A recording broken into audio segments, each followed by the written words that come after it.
दोस्तों, आज की सबसे पहली और बड़ी खबर, पारा शिक्षकों के लिए नियमावली 1 हफ्ते में होगी तैयार। झारखंड में पारा शिक्षकों के लिए अस्थायीकरण और वेतनमान की नियमावली बिहार के फॉर्मूले पर लागू होगी। झारखंड के शिक्षा मंत्री जगन्नाथ महतो ने बुधवार को पारा शिक्षकों के प्रतिनिधि मंडल और उसके पहले वरीय अधिकारियों के साथ बैठक की। उन्होंने कहा कि पारा शिक्षकों की सेवा को नियमित करने पर 1 सप्ताह के अंदर नियमावली तैयार की जाएगी। पारा शिक्षकों के संघ को भी नियमावली का प्रारूप दिया जाएगा। अगर उसके किसी बिंदु पर असहमति हुई तो सरकार उसमें सुधार करेगी। झारखंड के मुख्यमंत्री श्री हेमंत सोरेन ने हवाई सर्वेक्षण कर साहिबगंज में बाढ़ की स्थिति का जायजा लिया। मुख्यमंत्री ने कहा कि प्रभावित क्षेत्र में हर संभव मदद पहुंचाई जाएगी। उन्होंने कहा, बाढ़ का आकलन कर पीड़ितों को मुआवजा दिया जाएगा। बाढ़ प्रभावित लोगों की सुरक्षा के लिए राज्य सरकार कटिबद्ध है। झारखंड के पूर्व मुख्यमंत्री बाबूलाल मरांडी के सलाहकार पर यौन शोषण का आरोप। झारखंड के पूर्व मुख्यमंत्री और बीजेपी विधायक दल के नेता बाबूलाल मरांडी के सलाहकार पर एक युवती ने यौन शोषण का आरोप लगाया है। रांची के अरगोड़ा थाने में युवती ने केस दर्ज कराया है। आपको बता दें कि दर्ज एफआईआर में युवती ने कहा है कि वे पूर्व सीएम के सलाहकार के यहाँ नौकरानी का काम करती थी। वहाँ मेरे साथ जबरन संबंध बनाया गया। जब विरोध करती थी तब जान से मारने की धमकी दी जाती थी और पीटा भी जाता था। 24 अगस्त को होगी झारखंड कैबिनेट की महत्वपूर्ण बैठक। झारखंड कैबिनेट की बैठक 24 अगस्त को होगी। 24 अगस्त को 4 बजे से ये बैठक प्रस्तावित है। इस बैठक में उद्योग विभाग और कार्मिक के कुछ महत्वपूर्ण प्रस्तावों पर विचार होगा। मुख्यमंत्री हेमंत सोरेन की अध्यक्षता में होने वाली बैठक में कई मुद्दों पर चर्चाएं हो सकती हैं।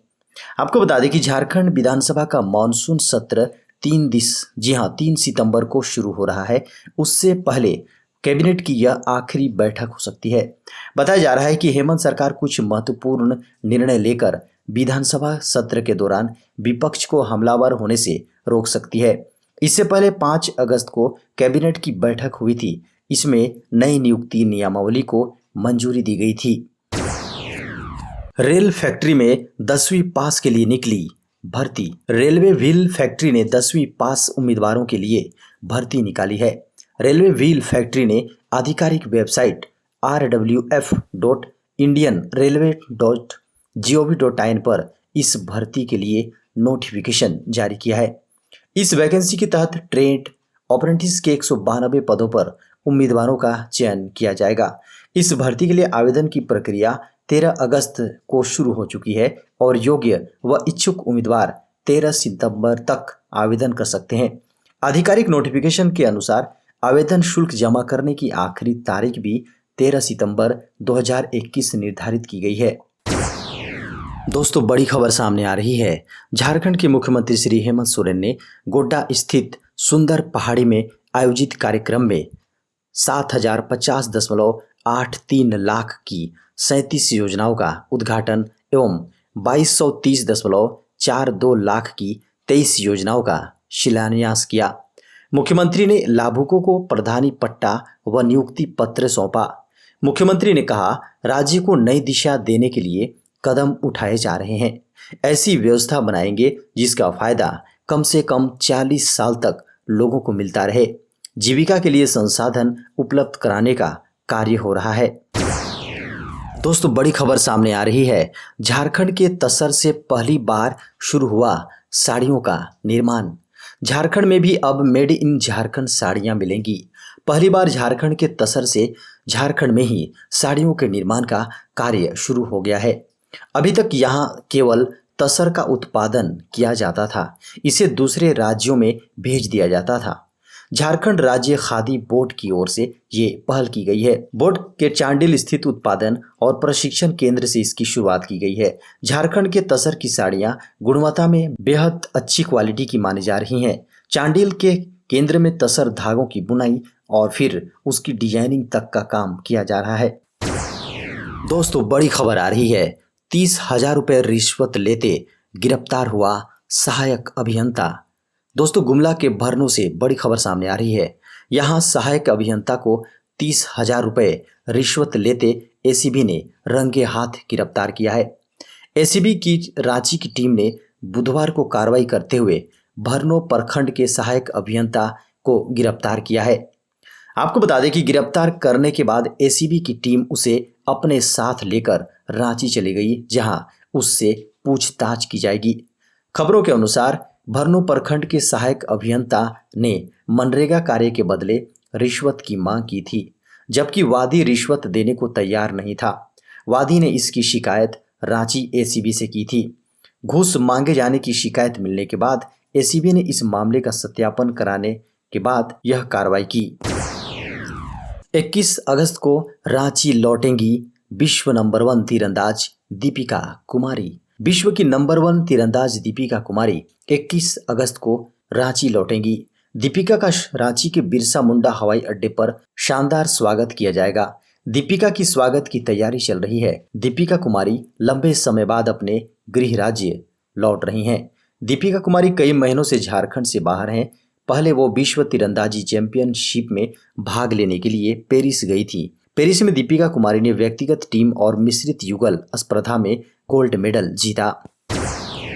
जामताड़ा पुलिस ने 6 साइबर अपराधी को किया गिरफ्तार। दोस्तों, पुलिस को मिली बड़ी सफलता, जहां साइबर पुलिस ने गुप्त सूचना के आधार पर छापेमारी कर 6 साइबर अपराधी को गिरफ्तार किया है। इनमें से एक धनबाद के टुंडी और 5 जामताड़ा के सोनवाद के हैं। सभी अपराधियों को न्यायालय में प्रस्तुत करने के बाद न्यायिक हिरासत में भेज दिया गया है।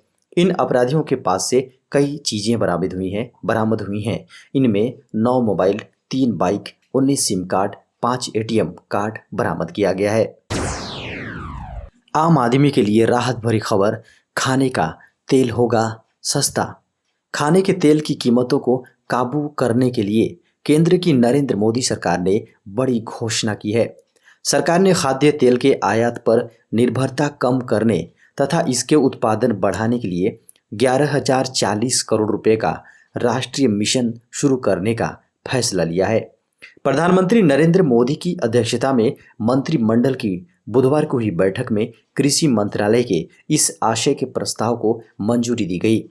सरकार ने पाम की खेती पर किसानों को दी जाने वाली सब्सिडी और रोपण सामग्री पर सहायता बढ़ाने का भी फैसला किया है।